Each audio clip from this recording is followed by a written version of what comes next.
بسم اللہ الرحمن الرحیم۔ تمام ناظرین دل کی گہرائیوں سے خوش آمدید اور محبتوں بھرا السلام علیکم۔ اللہ پاک سے دعا کرتا ہوں کہ اللہ پاک آپ کی تمام جائز خواہشات کو پورا فرمائے، وسیع رزق اور آپ پر اپنی رحمتوں کے سائے ہمیشہ برقرار رکھے، آمین۔ تصور کیجئے ایک رات زمین و آسمان کی سرحدیں ختم ہو گئیں، وقت کی قید ٹوٹ گئی اور محبوب خدا حضرت محمد صلی اللہ علیہ وآلہ وسلم کو کائنات کی وسعتوں میں ایک ایسے سفر پر بلایا گیا جو انسانی عقل اور تصور سے ماورا ہے۔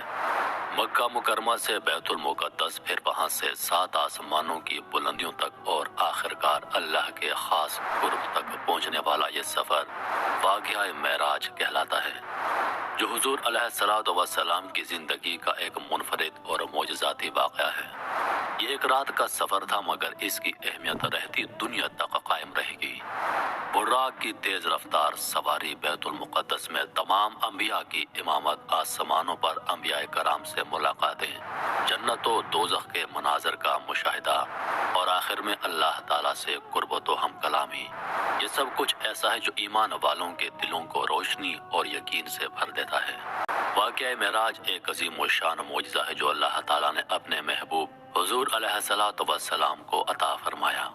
یہ واقعہ نبوت کے 10ویں سال پیش آیا، جو عام الحزن، غم کا سال کہلاتا ہے، کیونکہ اسی سال نبی کریم علیہ الصلوۃ والسلام کے چچا ابو طالب اور اہلیہ حضرت خدیجہ رضی اللہ عنہا کا انتقال ہوا۔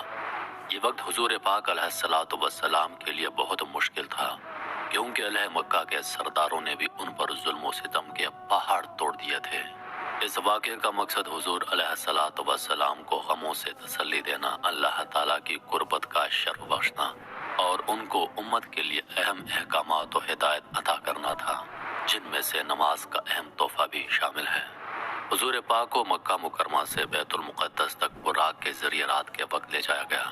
براق ایک خاص مخلوق ہے جو واقعہ معراج کے دوران حضور علیہ الصلوۃ والسلام کو مکہ مکرمہ سے بیت المقدس اور پھر آسمانوں کی جانب لے جانے کے لیے استعمال ہوئی۔ یہ اللہ تعالیٰ کی تخلیق کردہ ایک عظیم و شان سواری تھی، جو عام انسانی سواریوں سے مختلف اور معجزاتی صفات کی حامل تھی۔ براق نہایت حسین اور چمکدار تھا۔ اس کا نام براق اسی سے لیا گیا جو لفظ برق یعنی بجلی سے نکلا ہے، کیونکہ وہ بجلی کی رفتار سے سفر کرتا تھا۔ براق کی رفتار حیرت انگیز تھی، جہاں اس کی نظر پڑتی وہیں پلک جھپکتے ہی وہاں پہنچ جاتا۔ روایات کے مطابق براق کا قد درمیانہ تھا، اس کی شکل گھوڑے اور خچر کے درمیانی جانور جیسی تھی اور اس کے پروں کی موجودگی اسے غیر معمولی بناتی تھی۔ اس پر ایک خاص قسم کی زین لگی ہوئی تھی جو حضور علیہ الصلوۃ والسلام کے لیے آرام دہ تھی۔ رات کا وقت تھا اور حضور علیہ الصلوۃ والسلام خانہ کعبہ کے پاس آرام فرما رہے تھے۔ اچانک جبریل امین علیہ السلام اللہ کے حکم سے حاضر ہوئے اور عرض کیا، یا رسول اللہ، آپ کو رب العالمین کے دربار میں بلایا گیا ہے۔ جب حضور علیہ الصلوۃ والسلام براق پر سوار ہوئے تو وہ تیز چلنے لگا، لیکن جبرائیل امین علیہ السلام نے براق سے فرمایا، ٹھہرو، تم پر اللہ کے محبوب سوار ہیں۔ یہ سن کر براق خاموش ہو گیا اور اپنا سفر شروع کیا۔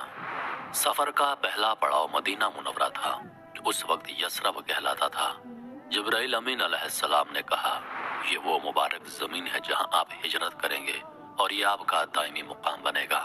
نبی کریم نے وہاں نماز ادا کی اور اس شہر کی طرف محبت بھری نگاہ ڈالی، گویا یہ مقام آپ کے دل میں پہلے سے خاص مقام رکھتا تھا۔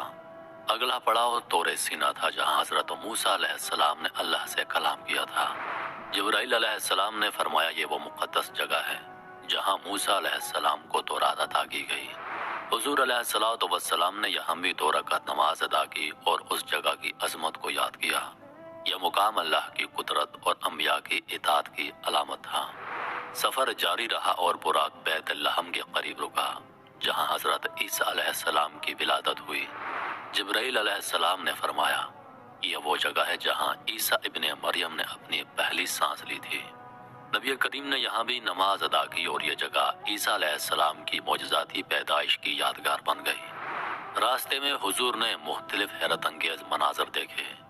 نبی کریم نے ایک خوشبودار ہوا محسوس کی اور جبرائیل علیہ السلام سے پوچھا، یہ خوشبو کہاں سے آ رہی ہے؟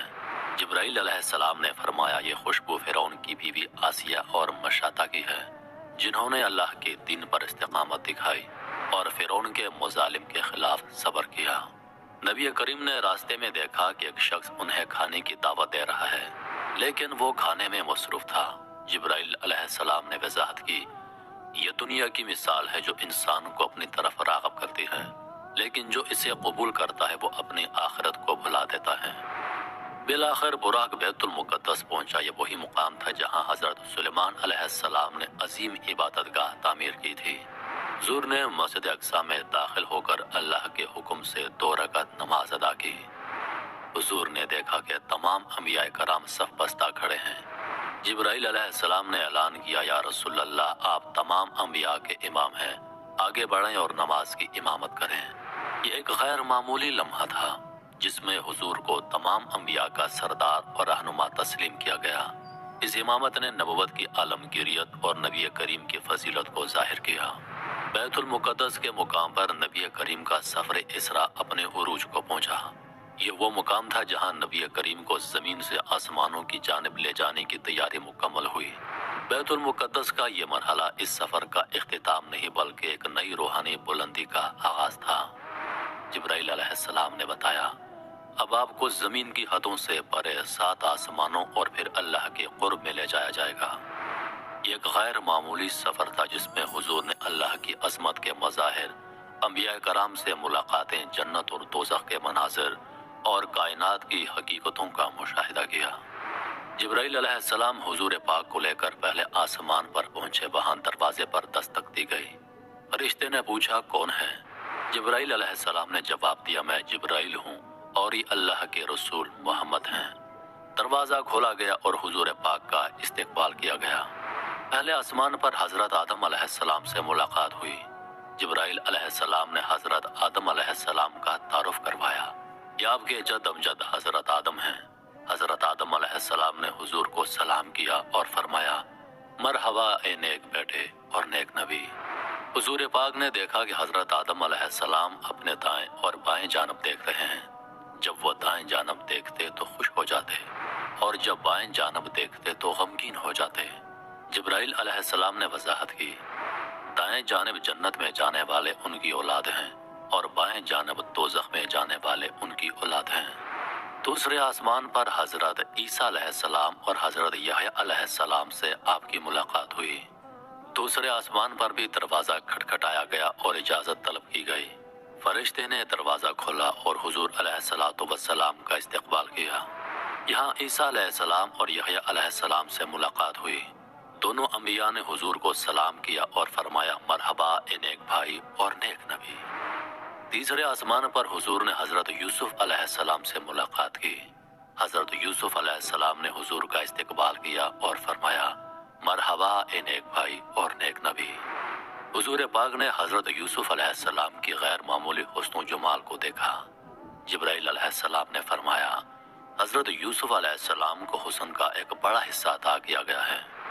چوتھے آسمان پر حضرت ادریس علیہ السلام سے آپ کی ملاقات ہوئی۔